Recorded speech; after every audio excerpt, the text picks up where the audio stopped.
¿Qué decías? ¿Genético? Puede haber una predisposición, pero muy pequeña, ¿no? ¿Qué más asociado al sexo? Uno es la promiscuidad, ¿qué más? No, la opción de uso de protección como tal. Ya, está bien. ¿Qué más? ¿Qué pasa con las niñas en los colegios? ¿A qué edad comienzan a debutar en la vida sexual? Cada vez a más temprana edad, ¿no? Entonces, iniciar relaciones sexuales más temprano te hace susceptible a que tengas más posibilidades de contraer el virus del papiloma humano. ¿Listo? Múltiples parejas sexuales también son factores de riesgo, ¿no? La multiparidad está de alguna manera ligada a ese también es un factor de riesgo. Después podemos mencionar otros, ¿no? El hábito de fumar, etcétera, muchos factores genéticos que pueden estar relacionados al cáncer de cuello uterino. ¿Ya? Según el GlobalCam, es una empresa que monitorea el cáncer en el mundo, dice que la incidencia de cáncer es del 16.9% con una mortalidad del 11.9%. Por si acaso, esas características de las pacientes con múltiples parejas sexuales, promiscuidad, relaciones sexuales a temprana edad, ¿en qué tipo de contextos sucede más frecuentemente? ¿En nuestro país sucede? Sí, pero ¿dónde será más todavía? ¿En qué países creen? En Europa, ¿qué tal? ¿Cómo se ganan las mujeres? Creo que son más liberales en ese aspecto, ¿no? En Estados Unidos pasa lo mismo, en Brasil, imagínense. Significará que en esos países ese tipo de cáncer es el principal cáncer que existe en esos países, o las causas de muerte estarán asociadas a este cáncer. ¿Qué opinan ustedes? No, definitivamente no. Si bien los factores de riesgo están igual presentes, lo que cambia es que los métodos de tamizaje en esos países están mucho mejor organizados y existe más conciencia de parte de las mujeres para realizarse sus pruebas de tamizaje, ¿no? La vez pasada les preguntaba cuántas se habían hecho el Papá Nicolau y creo que levanta la mano 2 o 3 en el aula, ¿no? Significa que muchas mujeres no están comprendiendo la magnitud de este problema, ¿sí? Toda mujer que haya iniciado actividad sexual tiene que hacerse su Papá Nicolau. Si queremos de alguna manera contrarrestar o luchar contra el cáncer de manera real, entonces es algo importantísimo. En los países primermundistas desarrollados, las pruebas de tamizaje son un poquito distintas, ¿no es cierto? En nuestro país, ¿cuál es la ruta para el tamizaje de cáncer de cuello uterino? ¿Con qué comenzamos en las pruebas de tamizaje? ¿Con qué prueba? Con el Papá Nicolau. Ese es el primer eslabón en la ruta del tamizaje para el cáncer de cuello. Tienes un PAP patológico que sigue a continuación, colposcopía. Tienes la colposcopía que sigue a continuación, biopsia. Esa es la ruta que tenemos en nuestro país. ¿Qué nos recomendaba la OMS en relación a las pruebas de tamizaje? ¿Por qué deberíamos optar? Que es a los países desarrollados ya forma parte de sus pruebas de tamizaje. ¿Qué les suman? ¿Qué les restan? Nuestra ruta es muy larga y a la final sigue siendo costosa y no estamos logrando erradicar el cáncer, por lo menos disminuirlo. Sigue siendo en nuestro país el principal cáncer en las mujeres, ¿no es cierto?, con una alta tasa de mortalidad. Pero en otros países, ¿qué pasa? ¿Qué realizarán? ¿Qué recomienda la OMS para el tamizaje de cáncer de cuello uterino? El co-test, muy bien. ¿En qué consiste el co-test? Es un estudio citológico para ver la limpieza, qué tipo de. Para hacer la identificación de VIH. Medio enredada. Estás por ahí, pero vas a chumar el apunte. El co-test es la suma del estudio citológico, que es el Papá Nicolau, más tipificación de VPH. Eso es lo que es el co-test, ¿no? Entonces, ¿qué beneficios nos da hacer el co-test? Tenemos un PAP sospechoso, una prueba citológica sospechosa, un NIC3, digamos. En algunos contextos va a pasar la colposcopía quizás a la biopsia, y la biopsia capaz de sentir un tratamiento que puede ser un cáncer. Pero si tenemos un contexto con un NIC 3 y a eso le sumas una tipificación de BPH para serotipo 13, ¿qué hacemos? La conducta cambia. Un BPH de alto riesgo, las cosas cambian. Quizás esta paciente directamente va a pasar a una colonización, que ya se forma parte de un tratamiento en este tipo de pacientes. Entonces, esas situaciones hacen que el cáncer en nuestro país se lleve a muchas mujeres, ¿no? Las rutas de diagnóstico son demasiado largas, costosas. En el camino muchas pacientes dejan de acudir a los controles, se olvidan y así van apareciendo más datos de cáncer en nuestro país. Y en otros países son más estrictos con sus pruebas de tamizaje, más efectivos y los tratamientos son más oportunos. ¿Listo? Entonces, en nuestro país la ruta citológica, laparoscopía y biopsia es la que todavía se maneja. Esperemos que pronto podamos hacer también la tipificación para BPH, ¿no? Cuando hablamos de factores de riesgo, lo principal que vamos a mencionar es tener relación con el BPH, que tenga el virus del papiloma humano. Lo segundo que podemos mencionar, que las mujeres ahora muy tempranamente debutan con la actividad sexual. ¿Listo? 3 múltiples parejas sexuales. Casi es moda en algunos lugares, ¿cierto? Tengan más de una pareja sexual. Los hombres hacen competencias. Yo tengo 3, tengo 4, tengo 2. Capísimos. Y las mujeres no se quedan atrás, ¿no? Ya pasó. Ya los conocen, ya saben, entre ellas hablan inclusive, ¿no? Este cuate era así, este es así. Ya saben todo, ¿no? Entre chiste y chiste, pero es verdad. ¿Listo? Hábitos como el tabaquismo también están asociados como factor de riesgo. La multiparidad, recuerden que en las pacientes que han tenido hijos, ese cuello se somete a múltiples lesiones, ¿cierto?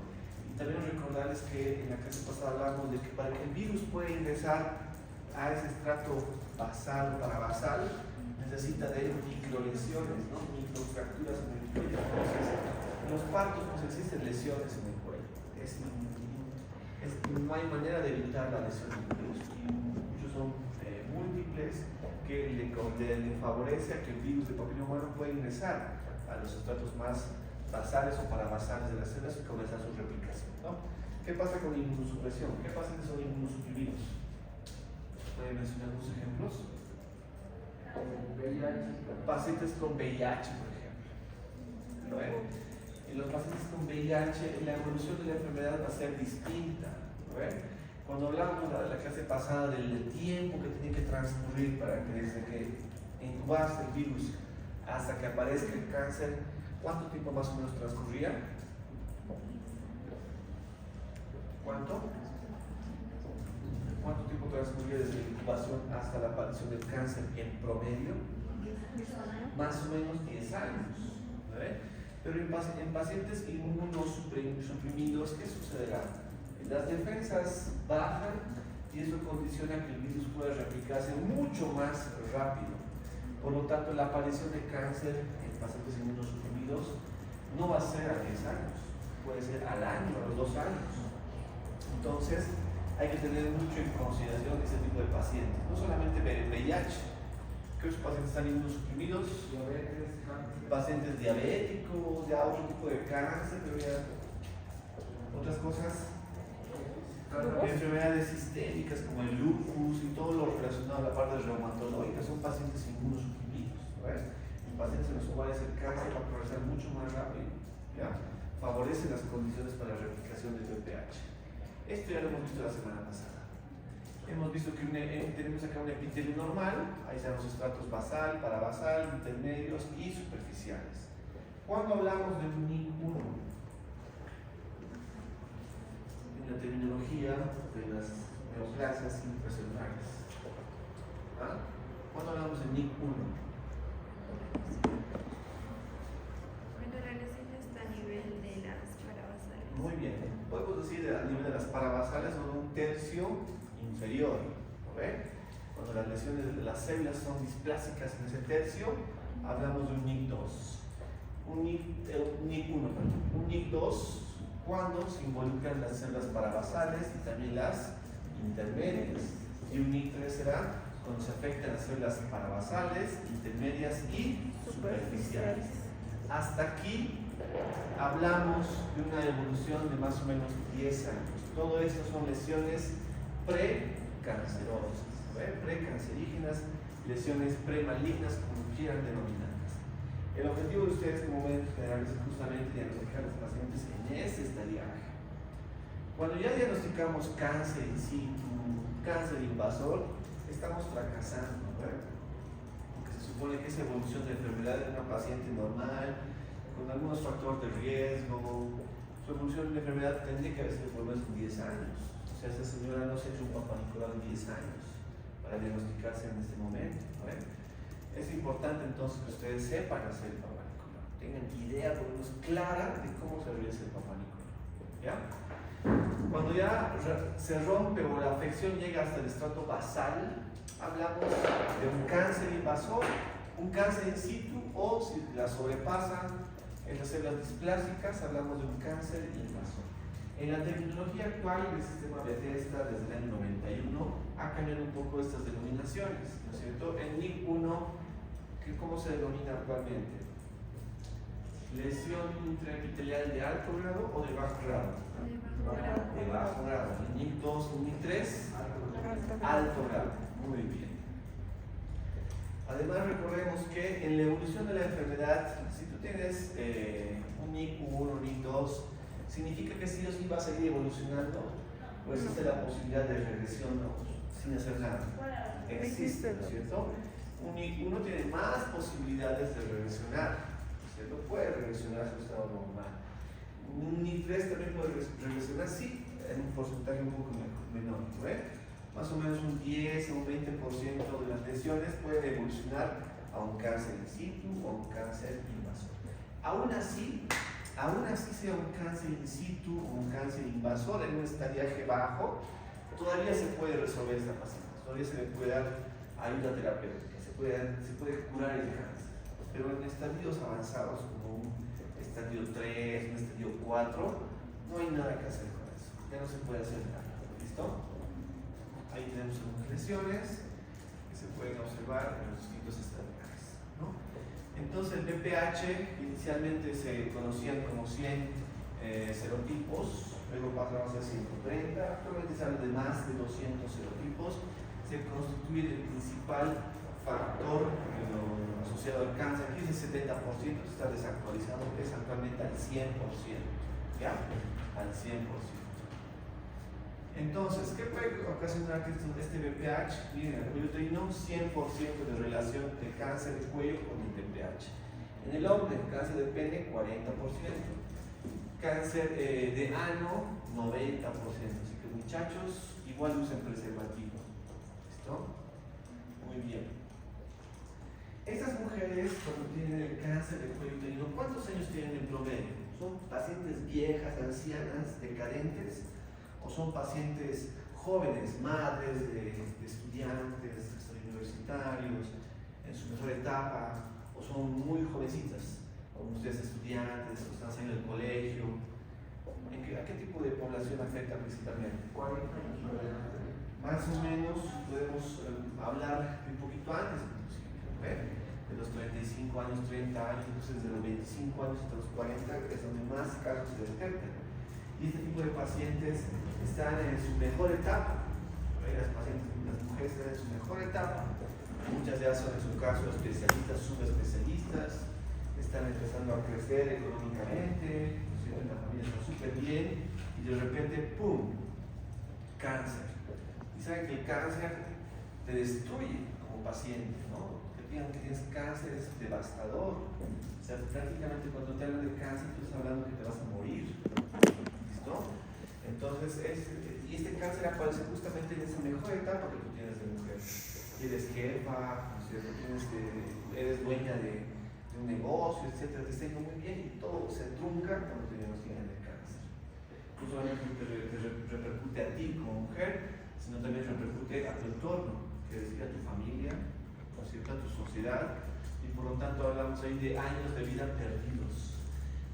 Estos años de vida perdidos sobre todo se hace visible en los países asiáticos, América Latina, y en algunos países africanos. ¿Hola? ¿Sí? ¿Cómo es a Limber? Sí, sí, claro. Dime, hermano, ¿qué te puedo ayudar? ¿Sí? Estamos ahí.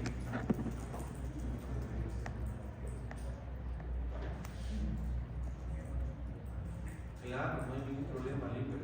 ¿Cuándo quieres traerlo? Yo estoy todas las mañanas en Función Médica de lunes a viernes. Ajá.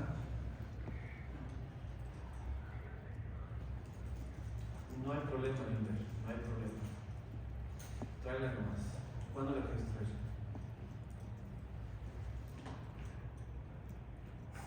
No hay problema. Me avisas y te esperamos. No hay problema, Limber. Revisa.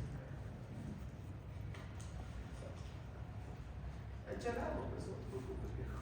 Somos cuates, tranquilo más.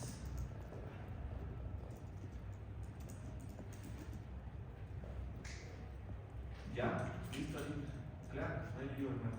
Te esperamos. Ya, chao.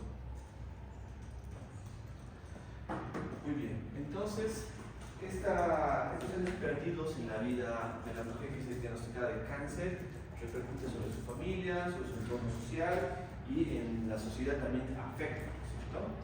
Vamos a pasar esto. Una manera de estadificar a las pacientes con cáncer de cuello uterino, o en general los cánceres, muchos de los cánceres necesitan estudios de imagen. Tampoco estamos muy ajenos a esto, pero a diferencia de los otros tipos de cáncer, como el cáncer de pulmón, por ejemplo, cáncer de hígado, cáncer de hueso, ahí son imprescindibles los estudios de imagen. En este caso, el cáncer de cuello uterino, generalmente la mayoría de los casos prolifera poco a poco, paso a paso, ¿no? Va avanzando y todo lo que se encuentra sobre alrededor comienza a involucrarse, ¿ya? Por lo tanto, el diagnóstico para el estadiaje de cáncer de cuello uterino se puede estadiar mediante el tacto vaginal. ¿Necesitan conocer elementos? Sí. ¿Necesitamos un estudio de patología? Sí, pero cuando ya se confirme el caso se puede estadificar mediante la clínica, ¿ya? Mediante la clínica es una de las ventajas de este tipo de cáncer. Uno tiene acceso a la vagina, tiene acceso al cuello uterino, lo puedes tactar, lo puedes sentir y puedes más o menos aproximarte a un estadio, ¿ya? Esa es la diferencia con otro tipo de cáncer. Otra ventaja para nosotros, ¿bueno? Podemos estadificar, ¿listo?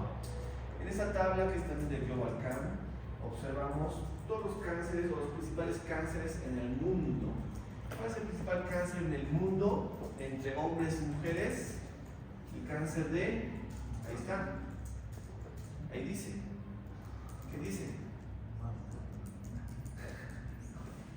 No hay inglés.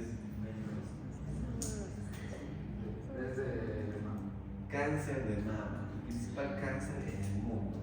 Segundo cáncer, próstata. Tercero, pulmón. Cuarto, colorectal. Quinto, cáncer de cuello uterino en el mundo. Dime. ¿Qué es cierto ahí de que acá en Bolivia no tenemos predisposición para tener cáncer de pulmón? O sea, es un patólogo de... Bueno, que la incidencia no sea alta porque en Bolivia el principal factor de riesgo para cáncer de pulmón es el hábito de fumar. Pero el doctor, ¿Aquí? El doctor no se dice, fumen nomás, no van a tener cáncer. No sé, yo pienso que alguien está mal ahí, ¿no? No creo que no esté asociado al cáncer de pulmón el hábito de fumar. El tabaco es factor de riesgo para múltiples cánceres. Imagínate que va directo al pulmón. Si para cáncer de cuello uterino es factor de riesgo el tabaquismo, o sea, no puede ser que no haga nada, ¿no? No puede ser. Para que en otros países fumen mucho más que en nuestro medio, eso es otra cosa. Por ejemplo, ¿dónde fuman como chimeneas? Los chinos fuman como chimeneas. Fuman bastante. Ahora también tiene que ver mucho si fuman solamente tabaco o los cigarrillos que tienen nicotina o tienen otras cosas, sus filtros, sus componentes. Pero bueno, no es objeto del tema. Cáncer de cuello uterino en el mundo, quinto lugar, entre hombres y mujeres. En las mujeres, aquí tenemos diferencias entre hombres y mujeres, incidencia y mortalidad. ¿Listo?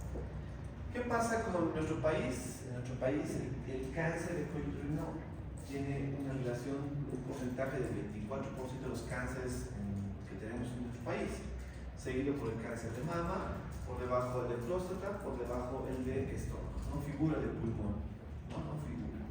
Esto es en nuestro país. Epidemiología. La mayoría de casos se pueden prevenir, lógicamente que se pueden prevenir. Hemos hablado la clase pasada de la fase preinvasiva, premaligna, precancerosa. Aquí está. Se puede prevenir este cáncer. Tenemos un lapso de tiempo inclusive amplio, años para poder hacer el diagnóstico. ¿Listo? Y por más que la enfermedad, el cáncer comience, su progresión es lenta, porque la manera de diseminarse es local, ¿no? Avanza paso a paso el cáncer, va agarrando las cosas a su alrededor, es poco a poco. Pero también existen otras vías de diseminación, como por ejemplo la hematógena, la linfática, son otras vías de diseminación, menos frecuentes por si acaso. La más frecuente va a ser la local, ¿no? La regional, la que va progresando desde el cuello y se va expandiendo a otros sitios. ¿Listo? En nuestros países se detecta entre el 65 y 70% de los casos en estadios avanzados, muchos de ellos ya incurables, intratables, que necesitan únicamente paliativos, ¿no? Para darles un poquito de calidad de vida. Esa es nuestra situación. ¿Listo? Muy bien. La vacunación como método preventivo definitivamente va a ayudar a los países que estamos en este proceso de tratar el cáncer, ¿no? de bajar un poco los datos que tenemos del cáncer. En relación a la vacunación, ¿cómo se llama la vacuna que tenemos vigente en nuestro país? Gardasil. ¿Qué tipo de vacuna es? ¿Una vacuna bivalente, monovalente, tetravalente? Tetravalente, ¿no es cierto? Tiene su composición, virus atenuados de los dos principales serotipos para de alto riesgo y dos de bajo riesgo, ¿no es cierto? ¿Cómo se aplica la vacuna? ¿Quién sabe? ¿A quiénes está destinada la vacuna? A los niños. Antes eran las niñas, actualmente es niños y niñas. ¿En qué edades? De 9 a 13 años, más o menos, ¿no es cierto? ¿Cuántas dosis? 2 dosis. Se coloca hoy la vacuna, ¿cuándo se repite la segunda dosis? A los 6 meses. A los 6 meses. Muy bien. Y bueno, optar por mejores pruebas de detección dentro de estas, las que se denominan el COTES, es un beneficio que ojalá que pronto sea parte de los métodos de tamizaje en nuestros países. ¿Listo? Muy bien. ¿Qué pasa en la fase preinvasiva? Si por ejemplo tenemos la detección de un cáncer, generalmente aparecen desde su etapa preinvasiva hasta que aparece el cáncer unos 10 años. ¿Esto qué quiere decir? Que la mayoría de cánceres se pueden diagnosticar en esta etapa, 30-70%. Ya en un cáncer ya invasor, infiltrante, la evolución es rápido. En un año avanza el cáncer, sumamente rápido. ¿Listo? Entonces, ¿qué está pasando? No sé, hay que ver, ¿no? ¿Dónde está el error? Yo sigo pensando que estamos haciendo mal nuestras tareas de prevención, que son charlas, hablar con nuestras mujeres, explicarles, ¿no? Cuando lleguen al internado de esta provincia, ahí van a darse cuenta de los problemas que existen para poder informar ciertos temas a las mujeres, sobre todo en el área rural, en el altiplano boliviano. Las mujeres son muy dependientes de lo que dice el varón todavía, ¿no? Significa que para que accedas a ser un papá Nicolau, una paciente del área rural, tienes que hablar con el esposo para que él entienda y le diga la serie acepte. Porque de lo contrario las mujeres no acuden fácilmente a hacerse su papá Nicolau, ¿ya? Y dentro de esas más cosas que están interrumpiendo el flujo para poder captar pacientes en estadios tempranos. Dentro de la clasificación histológica, las dos principales variedades de cáncer de cuello uterino son estos dos. Esta es pregunta para el examen, pregunta de internado y pregunta de residencia, por si acaso para ingresar a la residencia, para los exámenes. Siempre les preguntan esto. El principal cáncer va a ser el cáncer o el carcinoma escamocelular. Un 80-90% de los cánceres tienen esta variante. Y la segunda variante de frecuencia está el adenocarcinoma, con 10 a 20%. Después podemos tener variantes mucho más raras que nos preguntan como tal. Entonces, sabes sobre estos dos tipos nada más. Esta es su función, recordar estos dos tipos. Vías de diseminación, lo que les decía, ¿no? La manera más frecuente, cómo se disemina el cáncer, es la infiltración directa, que es de manera local, ¿no? Va avanzando poco a poco desde el punto donde ha iniciado la aparición del cáncer. Después existen otras maneras, ¿no? Vía linfática, sanguínea o intraperitoneal. Son menos frecuentes en este tipo de cáncer, por si acaso. ¿Ya? Y ahora pasamos a hablar de los estadios, que es un momento importante, que escuchen esto y que traten de entender. En el cáncer de cuello uterino tenemos 4 grandes grupos de estadiaje. Grupo 1 va a ser un tumor o un cáncer que está confinado únicamente al cuello del útero, ¿ya? Solamente el cuello. Un estadiaje número 2 dice que no llega a la pared pélvica ni al tercio inferior de la vagina. Significa que la vagina la tenemos que dividir en 3 partes. Cuando se respeta el tercio inferior, estamos todavía en un estadio 2. En el estadio 3 tenemos ya tomadas las 3 partes de la vagina. Puede existir hidronefrosis y en algún caso puede anularse la función del riñón, ¿ya? Recuerden que aledaño al útero, al cuello uterino, existen varias estructuras. ¿Qué estructuras son aledañas al útero? ¿Quién está delante del útero? ¿Quién está delante de su útero, chicas? ¿Me toca ese pues ahí? ¿Qué? La vejiga. Otra estructura aledaña. ¿Quién está por detrás? ¿Quién? ¿Tigre? No, ¿cómo los riñones? Detrás del útero están tus riñones. Cuando te hacen puño percusión no te golpean. ¿Qué está detrás del útero? ¿Ah? El recto, muchachos. El tigre, el recto. Lateralmente al cuello, ¿qué se encuentra? ¿Qué elementos de sustentación tiene el útero a nivel del cuello uterino? ¿Qué ligamentos? ¿Cuál? ¿Qué ligamento? Hay un ligamento que va desde el sacro, el hueso sacro, hasta el cuello del útero. ¿Cómo se llama ese? Ligamento útero sacro. Bien, muchachos. Se nos da la respuesta. Hay otro ligamento que se denomina ligamento de McEnroe, o también llamado ligamento cardinal, o punto de referencia. A esas estructuras se le denominan parametrios. Entonces, puede tomar esas estructuras, los parametrios, puede tomar vejiga, puede tomar recto cuando el cáncer está evolucionando. De las más frecuentes en su evolución es cuando toma la vejiga. Y dentro de la vejiga están los orificios ureterales, o los uretres, donde llega a confluir y descarga la orina, ¿no es cierto? Cuando el cáncer invade la vejiga, la mayoría de veces comienza a tomar esos orificios, ¿no? La entrada de los uretres. Y por lo tanto se genera una obstrucción de la vía urinaria. Y secundariamente a esto comienza a existir la hidronefrosis. La hidronefrosis, si no se revierte a tiempo, puede generar un daño fulminante con el riñón. Lo puede dejar fuera de función, ¿ya? Por lo tanto, cuando se diagnostica hidronefrosis en una mujer, en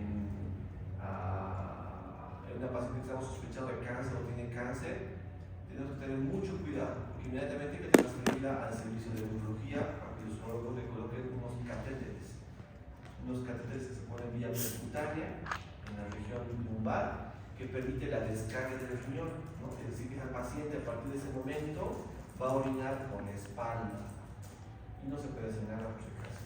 No se puede. En ocasiones se colocan catéteres doble J. Es otro tipo de catéter que ingresa desde la vejiga hasta el riñón. Cuando es posible se lo hace, pero cuando no es posible hay que colocar el catéter y sale por vía percutánea. ¿Listo? Si es un caso en estadio 3 o 4, va a vivir con su catéter hasta que se muera la paciente. ¿Listo? El estadio 4 ya es cuando el cáncer ha invadido estructuras dentro de la pelvis o fuera de la misma, ¿no? Hablo de metástasis a distancia. ¿Listo?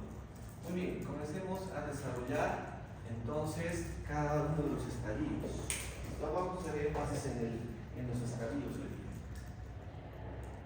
Voy a activar el lápiz, ahí está, el puntero, perdón.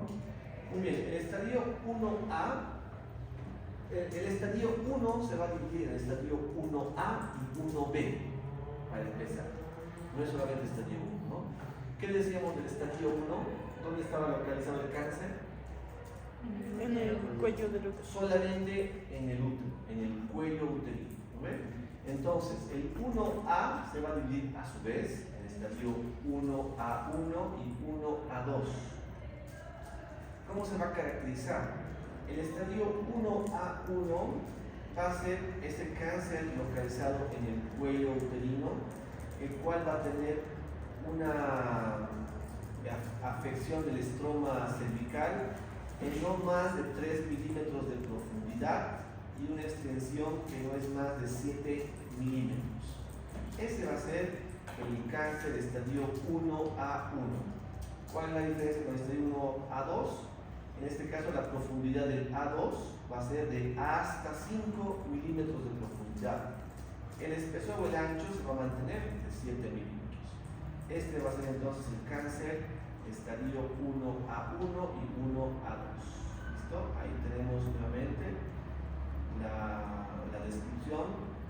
Es un cáncer limitado al cuello, nuevamente repetimos, el 1A1 invade el estroma del cuello hasta 3 milímetros de profundidad y no menos de 7 milímetros de extensión. El 1A2, invasión de más de 3 milímetros de profundidad, pero menos de 5, y una profundidad y una extensión no mayor de 7 milímetros. En este tipo de pacientes, la opción terapéutica de diagnóstico y terapéutico puede ser la conización. ¿No? ¿Saben qué es la conización?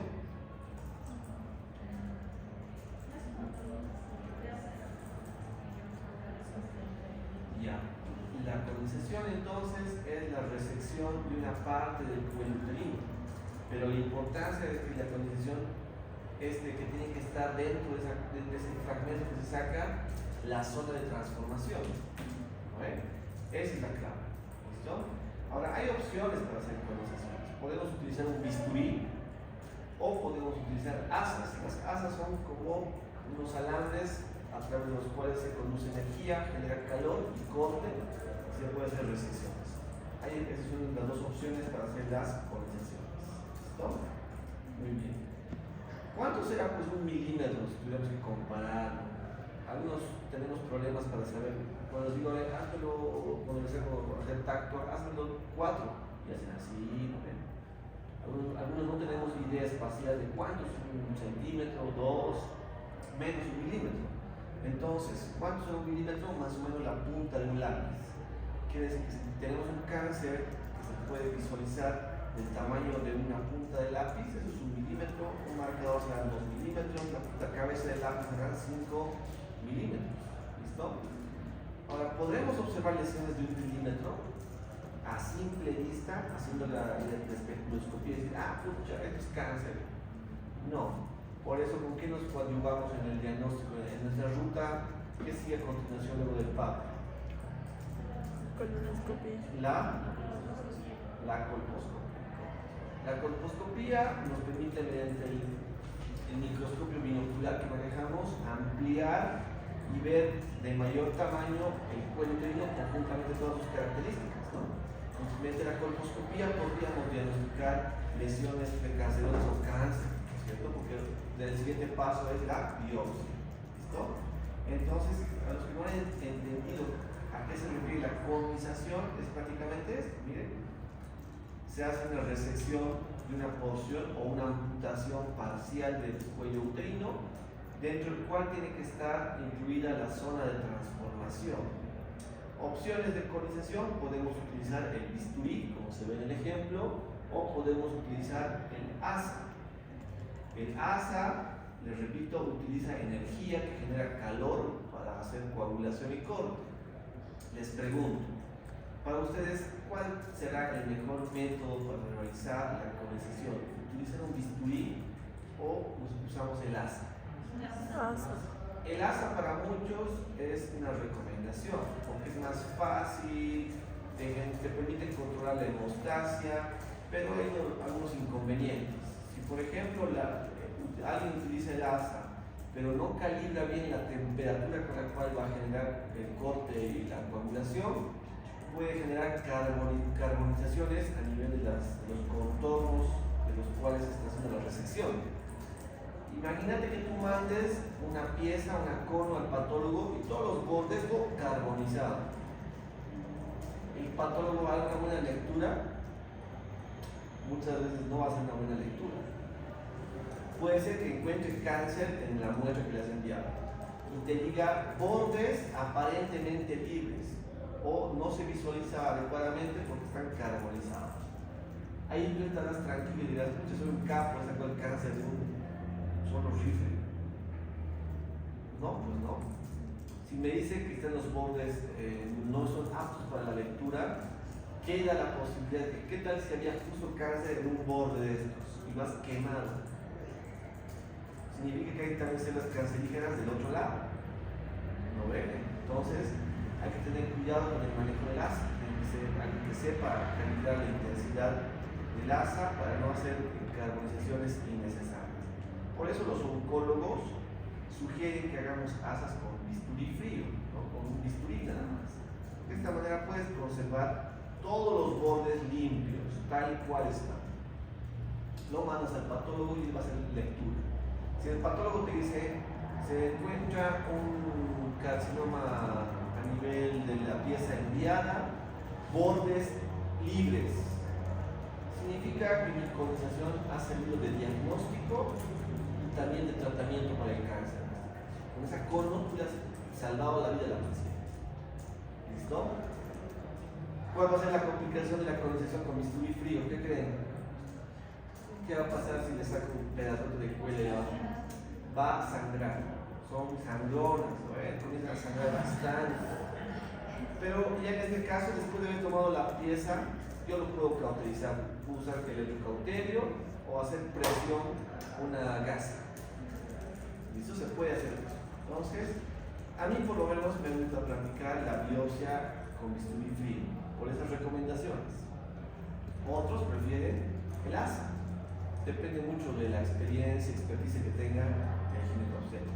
¿Ya? Muy bien. Ahora, los que no han entendido en qué consiste la cono, ahí está. En este caso van a hacer una biopsia con asa de lima. ¿Listo? Primeramente va a ser la colposcopía, está aplicando la solución del ácido acético, luego hace el test de Schiller con la solución de Lugol, identifica la lesión sospechosa, va a infiltrar localmente el anestésico, que es una opción. Luego de infiltrar, va a proceder a hacer la colonización con el asa, ¿no? Entonces miren acá como el asa genera calor, genera corte, coagulación y listo. Si es que sangra, puede aplicar soluciones para cauterizar, ¿no es cierto? O en este caso usar el mismo asa para generar calor y quemar, ¿no? Aplicamos una solución antiséptica y eso es todo. Esa es la colonización. Con el uso de bisturí frío es prácticamente lo mismo que usamos puro bisturí, ¿no? Y depende de tu pulso. En este caso el asa ya está diseñada para hacer un corte casi perfecto, pero en el bisturí tienes que hacer un buen pulso, ¿no es cierto? Y cortar bonito. Muy bien, entonces continuamos. Hemos hablado ya de las lesiones 1A, que teníamos el 1A1, 1A2. La 1A1, ¿cuál era? La lesión 1A1. Invasión del estroma hasta Y a profundidad menos de 3 milímetros, extensión y menos de 7. El 1A2. de 3 a 6. Profundidad del máximo 5 milímetros, extensión De 7. Opciones terapéuticas, la colonización. Eso lo puede salvar a la paciente. Pasamos a hablar del 1B. Es una lesión también limitada al cuello uterino, pero son más grandes que la 1A2. En este caso vamos a tener 1B1, 1B2 y 1B3. El 1B1 va a ser un tumor que mide más o menos 2 centímetros o menos y se ha diseminado a más de 5 milímetros de profundidad. Ya es más profundo que el 1B1A1 y el 1A2, ¿no? Y su tamaño es de 2 centímetros o menos. El 1B2 es un tumor que mide más de 2 centímetros, pero no más de 4. Y el 1B3 son lesiones de más de 4 centímetros de tamaño. A ver, con sus deditos, dígame, ¿cuánto será 4 centímetros más o menos? ¿El cuello uterino cuánto mide? Mide justamente entre 3 a 4 centímetros. Significa que por ejemplo, en el estadio 1B3, cuando nos dice más de 4 centímetros, involucra todo el cuello. Todo el cuello está tomado, ¿no? Muy bien. Ahora, ahí ilustramos más o menos las lesiones. El estadio 1B2, por ejemplo, más de 2 centímetros. Miren, confinado ahí al útero, no está sobrepasando el útero todavía. El 1B3, que es un tumor o un cáncer de más de 4 centímetros, involucra ambos labios del cuello uterino, ¿es cierto? Pero igual respetando que no sobrepase el útero y tampoco involucra vagina. Ven acá, la vagina está conservada. ¿Listo? Ahora, como mnemotecnico puedes recordar esto, ¿no? Acá tenemos una alberja que más o menos mide un poco menos de 1 centímetro. Acá tenemos un aguacate o un maní, 2 centímetros, una uva 3 centímetros, ¿qué es esto? Una nuez, 4 centímetros, un limón 5, un huevo 6, una manzana 7, una naranja 10. ¿Listo? Esa es la manera también que uno puede recordar. Ay, ¿cuánto es esto? Es una alberja, cuando hagan tacto, una alberja, ahí es 1 centímetro, que sí se puede dar bien en la mano. ¿Listo? Entonces hemos hablado hasta ahorita el estadio 1, tiene sus variantes 1A y 1B. El estadio 1A, ¿cuántos subtipos tiene? 2. El 1B, 3. Muy bien. Ahora pasamos a hablar del estadio 2. En este caso, el cáncer se extiende más allá del cuello uterino. Entonces aquí hay que empezar a tomar en cuenta que puede llegar o no a la pared pélvica. ¿Listo? En este caso dice que se extiende más allá del cuello uterino sin llegar a la pared pélvica, pero en este caso afecta a la vagina sin llegar al tercio inferior. ¿Listo? Entonces en el estadio 2A vamos a tener dos variantes, el 2A1 y el 2A2. ¿Listo? En este caso vamos a tener entonces una afección de la vagina hasta 2 tercios superiores. El tumor del cuello está hasta 4 centímetros. Hasta 4 centímetros, ¿no? ¿A cuál se parece este estadio 2A1 cuando dice hasta 4 centímetros? ¿La nuez? A la nuez, pero cuando hablamos del estadio 1, al 1B, 2. ¿Ve? La diferencia es que en el 1B2 no existía afectación de la vagina. En este caso se le suma una afectación de la vagina de hasta 2 tercios superiores.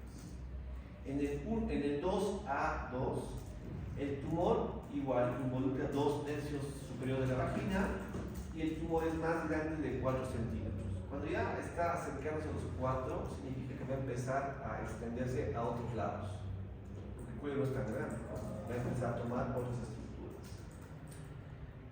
El estadio 2B, el cáncer se diseña hacia el cuello y al tejido que rodea el cuello. Aquí ya va a empezar a tomar paramétricos. ¿Qué estructuras principalmente? ¿Qué ligamentos?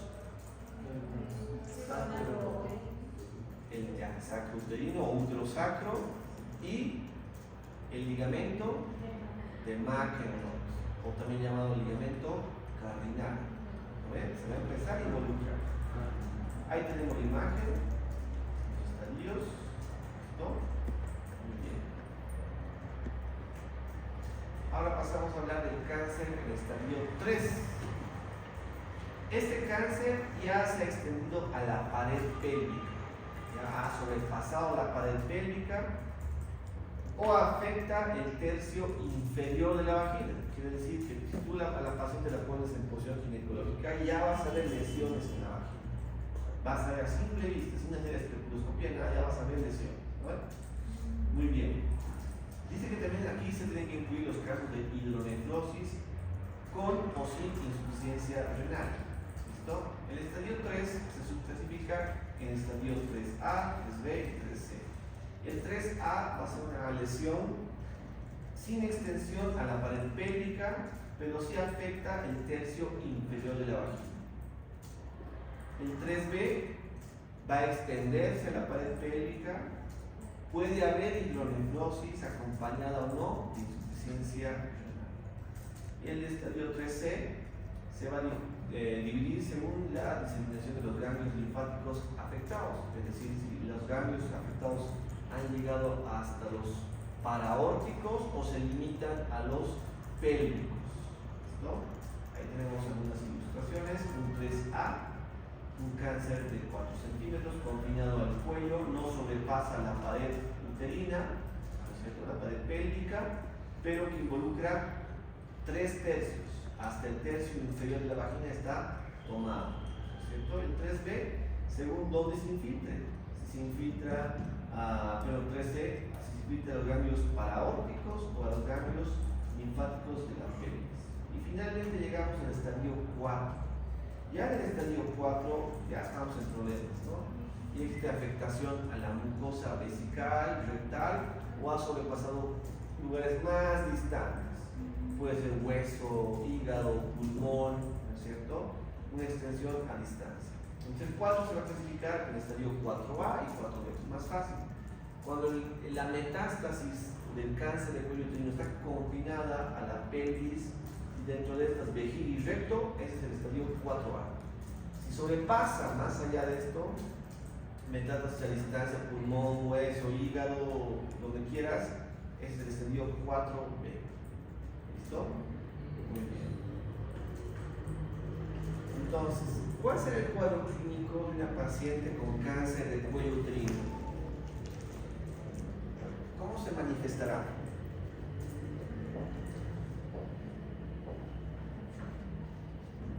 ¿Qué síntomas tendrá una paciente con cáncer de cuello uterino? Dolor.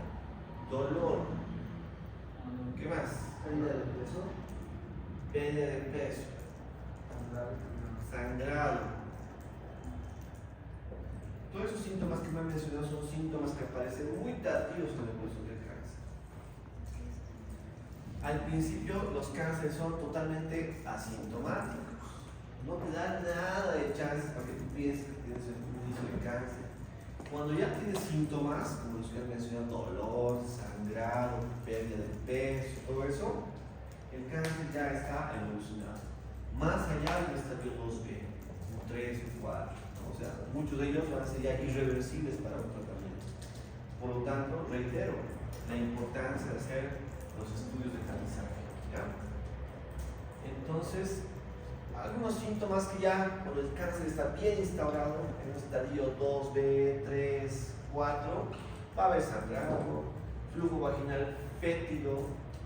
De hecho, si alguna vez les dan la oportunidad de ver a una paciente con cáncer de cuello uterino, el olor que desprende el cáncer es bien particular, ¿no? Es muy parecido a la carne podrida. Cuando huelen un cáncer, nunca más se van a olvidar a qué huele un cáncer, sobre todo el de cuello uterino. Es súper reconocible. Y después de eso, cuando visiten otros hospitales o vayan por la calle y sientan nuevamente ese olor, se van a dar cuenta que hay alguien con cáncer cerca. Es seguro. ¿Listo? El dolor pélvico, los edemas en miembros inferiores van a aparecer tardíamente, cuando el cáncer no está confinado al cuello, cuando ya está confinado quizás a parametrios, a la pared pélvica, a otras estructuras aledañas. No puede haber estreñimiento, distensión abdominal, pérdida de peso, pero todo esto ya está tardío, en estadios muy tardíos. Los factores pronósticos principalmente van a depender en qué momento estamos estratificando a una paciente. Si diagnosticamos un cáncer en estadio 1, ¿cuál será el pronóstico de la paciente? ¿Bueno o malo? Bueno. Buenísimo. Esos son los cánceres que se curan. Hasta un estadio 2 quizás. Podemos todavía tratar los cánceres. Ya en el estadio 3 o el 2B para adelante, ya sus pronósticos comienzan a ser cada vez más malos. ¿Ve? ¿Existe tratamiento para el estadio 4? Sí hay tratamiento, ¿no ve? Pero menos del 10% va a sobrevivir. Y este 10% te hablo de que sean tratados en hospitales de alta complejidad. En nuestros países, estadio 4, la historia son desahuciados. ¿Ya? Tenemos muchas limitaciones para el manejo del cáncer. Muy bien, entonces también depende del compromiso ganglionar. Si hay compromiso o migración del cáncer hacia los ganglios pélvicos o paraórticos, mucho depende también de su pronóstico. Aquí hablamos ya de diseminación, ¿no es cierto? Hematógena, linfática, depende del tamaño del tumor, depende del tamaño, depende de la edad de la paciente, del estado funcional y del tiempo de tratamiento. Miren acá, supervivencia 5 años, en estadios 1 a 1, 1 a 2, la posibilidad de sobrevivir es del 100% en la mayoría de los pacientes. Es decir, es el momento de diagnosticar los cánceres. Pero miren, a medida que van bajando los estadiajes, sobre todo cuando llegamos al estadio 2B, miren acá, baja de un 75% a un 55%. Ya en un estadio 2B, la posibilidad de salvar a esa paciente, tratar el cáncer, ya comienza a ser más baja. Y miren acá, estadio 4A, 12 a 20%. Pero ese 12-20% han sido tratados en hospitales de alta complejidad por aquí. Te hablo de Estados Unidos, Europa, ahí quizás pueden salvar estadios 4A. En nuestro país, lamentablemente, van a terminar falleciendo. ¿Listo? Opciones de tratamiento. Aquí esto vamos a hablar muy superficialmente, ¿no? Esto no es objetivo para ustedes, pero ya se han dado cuenta que algunos cánceres de cuello uterino pueden tener resolución quirúrgica. Bueno, entonces, opciones quirúrgicas, el estadio 1 a 1, 1 a 2, 1B1, 2 a 1. Son cánceres confinados al cuello, ¿no es cierto? Sin llegar al tercio inferior de la vagina, sin tomar paramétricos. Estos se pueden resolver mediante tratamiento quirúrgico. De hecho, el ginecólogo tiene opción de resolverlo hasta aquí. Luego de eso, el cirujano oncólogo, ginecólogo, más quimioterapia, radioterapia. ¿Ya? Esa es la opción. En el 1 a 1 hemos hablado de que la conización terapéutica es una opción, ¿no es cierto? Podemos captar en un estadio inicial y listo, con la conización podemos resolverlo. Sobre todo, pensamos en la conización terapéutica cuando la paciente es joven y tiene deseos de un embarazo. Yo tengo una colega mía que le ha costado embarazarse. Antes de embarazarse le ha diagnosticado cáncer. Entonces ella ha decidido suspender su tratamiento oncológico y dar viabilidad a un embarazo, y justo embarazada. Debe tener sus 30 semanas. Debe ser una situación bien difícil, ¿no? Si su cáncer sigue evolucionando y después capaz ya no tiene chances de tratamiento quirúrgico, significa que va a pasar un estadiaje 2B, 3B quizás no pueda batallar el cáncer, quién sabe, bien complicada la situación. Pero en estadiajes tempranos la conización es una buena opción. En pacientes que ya han cumplido sus ansias de tener hijos, o tienen sus hijos, o los hijos que querían, se les puede plantear la histerectomía abdominal total más linfadenectomía. Se puede optar por ese caso. Luego, de ahí para adelante, las histerectomías son cada vez más radicales. Pueden ser con vaciamiento ganglionar, ¿no es cierto? O, en algún caso, traquelectomía radical modificada, que es como una conización, pero mucho más amplia y profunda. Acá solamente vemos que el compromiso ganglionar aumenta a medida que van avanzando los estadiajes, ¿no?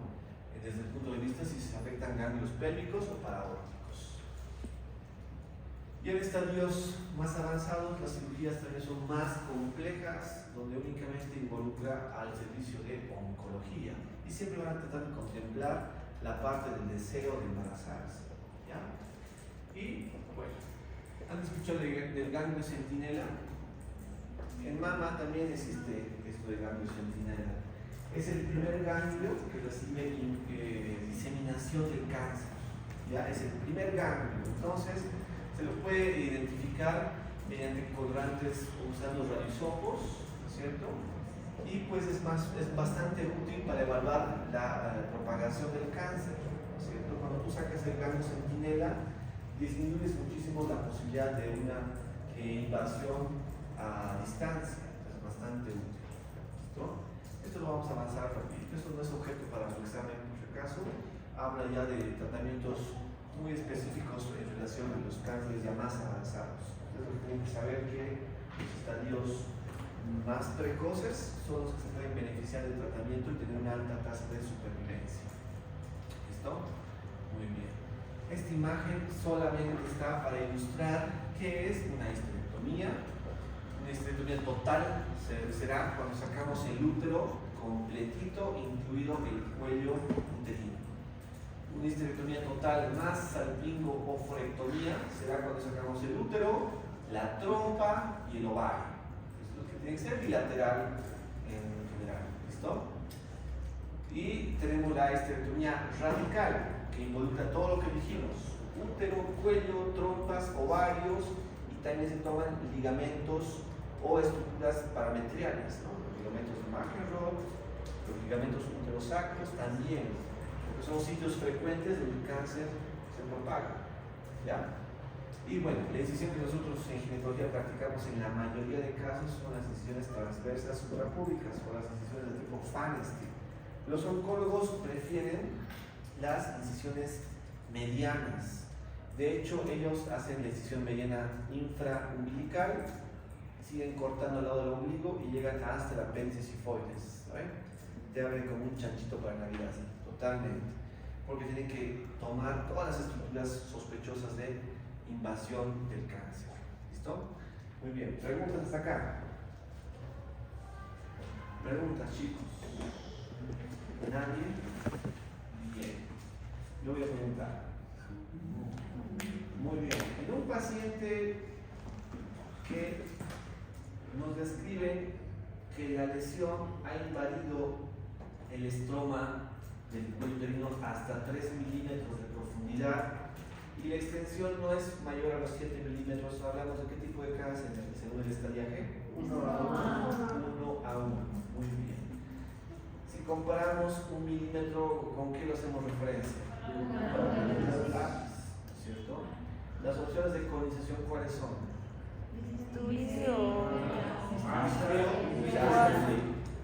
Muy bien. ¿Cuál recomiendan los oncólogos para el tratamiento de la tumor de Crohn? El uso del bisturí frío. Si hablamos de una paciente que tiene un tumor que mide más de 2 centímetros, pero no más de 4, ¿con qué estadiaje estoy? ¿Cuál? 1 B2. Muy bien. Y cuando hablamos de una paciente que tiene extensión a la pared pélvica del cáncer, además se acompaña de hidronefrosis o insuficiencia renal, ¿en qué estadiaje estamos? 3B. Muy bien, muchachos. Eso es lo más importante que ustedes tienen que saber. Saber estadiar el cáncer, ¿sí? Conocer los factores de riesgo, recordar que algunos cánceres en estadios tempranos tienen tratamiento, se puede tratar el cáncer, pero siempre y cuando sea diagnosticado a tiempo. Los cánceres en estadios avanzados del 2B para abajo, la posibilidad de resolverlo es menos del 50%. Y sobre todo los cánceres en estadios 4. ¿Cuáles de los cánceres nos habla de metástasis a distancia? 4B. Muy bien. ¿Listo, jóvenes? Éxito sería por hoy entonces. La siguiente semana tenemos la última actividad que sería sobre endometriosis y con eso ya damos el examen la siguiente semana, chicos. ¿Ya? Muy bien.